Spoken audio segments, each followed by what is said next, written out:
Penguin India से ये किताब आई है, नाम है the miracle makers. Bharat Sundaresan और गौरव जोशी ने लिखी है। सर, सबसे पहले तो जो मैं पहला ही चैप्टर भी यहाँ पर बैठकर पढ़ रहा था, चैलेंजिंग टाइम्स, इस तरह से किताब की शुरुआत शायद कभी किसी ने ना की हो, इस तरीके से कोई दौरा किसी ने ना कवर किया हो। Tell us a bit about it sir. Sir, एक कारण है ना, मेरे जैसे कोई दिखता भी नहीं है, तो मेरे जैसे लिखना भी थोड़ा मुश्किल है अकेले।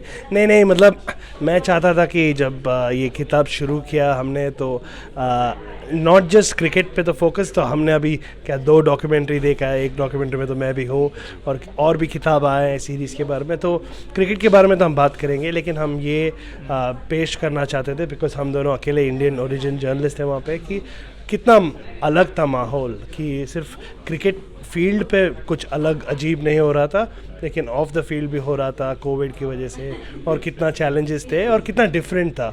तो वो शुरुआत से हम लाना चाहते थे किताब में। गौरव सर, आपका नाम इस पेज की दूसरे ही पन्ने में, इस किताब के दूसरे ही पन्ने में जो कॉन्वर्सेशन एक स्टार्ट होता है कि आप बता रहे हैं कि आपको यहाँ पर पहुँचना है, सिडनी, न्यू साउथ वेल्स आपको आना है।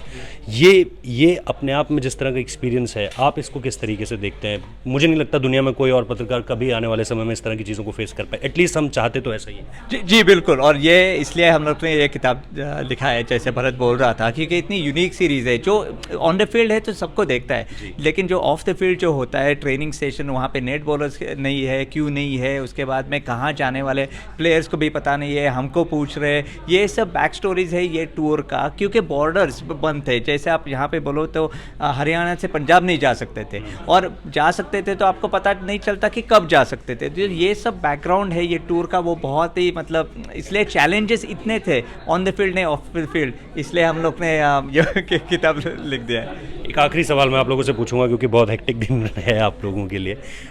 ये एक्सक्लूसिविटी जिसकी बात हम करते हैं कि constantly in touch with Ravi Shastri, आपने मेंशन भी किया है, विद भरत अरुण।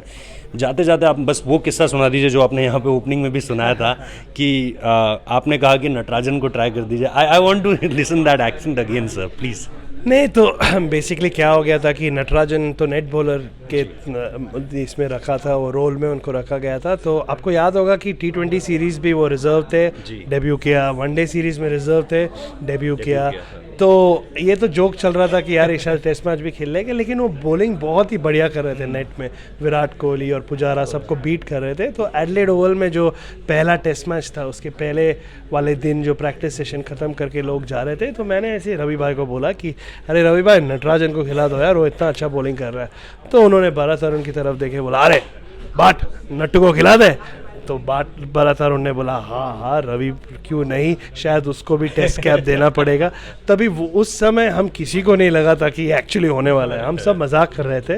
नटराजन भी बाजू में से चल के गया, उसको भी लगा कि हम मजाक कर रहे हैं। बट किसने सोचा होगा कि डेढ़ महीने के बाद एक्चुअली नटराजन टेस्ट डेब्यू करेगा। उसने तो ज़िंदगी में कभी सोचा नहीं होगा, हमने भी नहीं सोचा था। बट वो इंसिडेंट आपको बताता है कि कैसा अजीब और यूनिक था ये पूरा सीरीज़, कि कुछ भी हो सकता था और जो भी हो सकता था वो हुआ। गौरव सर, लास्ट सवाल आपसे भी कि कुछ ऐसा जो आपको एनेक्डोट्स में याद आता हो कि जो आपने पहले प्रेडिक्ट किया हो and that happened in the series.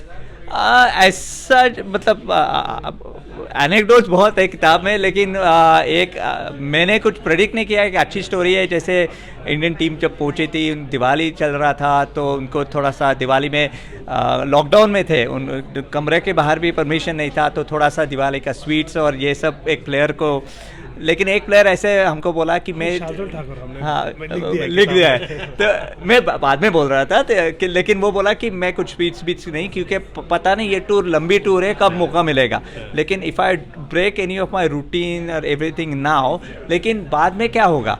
लेकिन देख कैसा क्रेडिट है शार्दुल ठाकुर ने, वो टाइम जब आई थी 5वें दिन में ऐसा कुछ डिसिप्लिन रखा, उसके बाद में आपको पता है कि ब्रिस्बेन में उसने क्या किया। ये बहुत ही अच्छी एनेक्डोट है सर। ये बुक को आप अगर होल्ड करके कहें लोगों को भी, please any message to the fans of Indian cricket, या कोई भी क्रिकेट के जो फैंस हैं?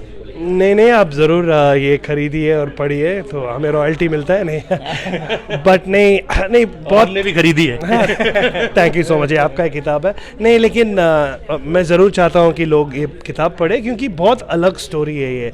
और इसमें आपको नॉट जस्ट वो सीरीज़ में क्या हुआ और सीरीज़ के इर्द गिर्द जो हुआ, जो मैं बता रहा था, गौरव और मैं बता रहे थे, वो सिर्फ नहीं, बहुत प्लेयरों का बैक स्टोरी के बारे में सुनने मिलेगा। इसमें एक हार्दिक पांड्या के बारे में भी चैप्टर है, not just the test cricketers, कैसे हार्दिक गए टाइम ऑस्ट्रेलिया से काफ़ी शर्मिंदा होके गए थे और ये बार आके वो कितना मैच्योर हो गए थे, कितना स्टार बन गए थे और अच्छे क्रिकेटर बन गए थे। उनके बारे में भरत अरुण का बैक स्टोरी है जो ज़्यादा लोग उसके बारे में बात नहीं करते, तो बहुत सारे किस्से ऐसे हैं। और ये जो रवि शास्त्री, विराट कोहली, भरत अरुण का जो ईरा था उसको पूरा मेरे ख्याल से सम अप करता है, और फास्ट बॉलिंग रेवोल्यूशन पूरा सम अप करता है इस सीरीज़ के द्वारा। Thank you so much sir, thank you so much.